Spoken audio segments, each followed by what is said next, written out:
అవ్వాలంటే గమనించండి.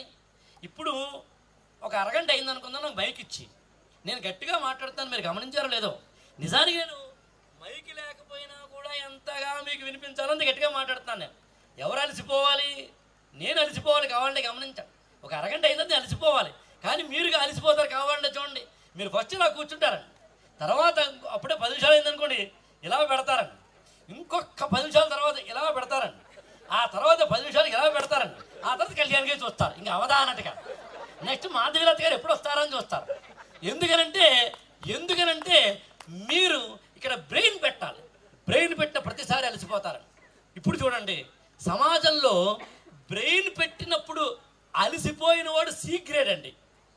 బ్రెయిన్ పెట్టినప్పుడు ఒక స్థాయి దాటి అలసిపోయిన వాడు బి గ్రేడ్ అండి. బ్రెయిన్ పెట్టినప్పుడు అలసిపోని వాడు ఏ గ్రేడ్ అండి. అందుకనే మీరు గమనించండి, దేశ ప్రధాని నీకన్నా నాకన్నా ఎక్కువ కష్టపడతాడు, అలసిపోవడం లేదు. రాష్ట్ర ముఖ్యమంత్రి మీకన్నా నాకన్నా ఎక్కువ కష్టపడతాడు, అలసిపోవడం లేదు.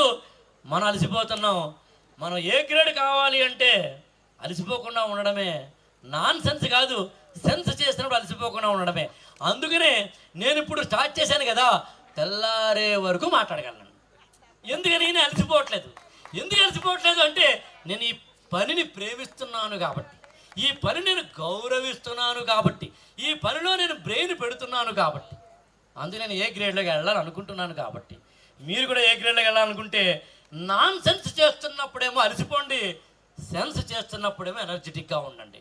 పిల్లలకి ఉపయోగపడేలా మాట్లాడాలి అంటే, నువ్వు ఇన్స్టాగ్రామ్లో రీల్స్ చూసుకుంటున్నప్పుడు అలసిపో, పుస్తకం ఓపెన్ చేసినప్పుడు అలసిపోకు.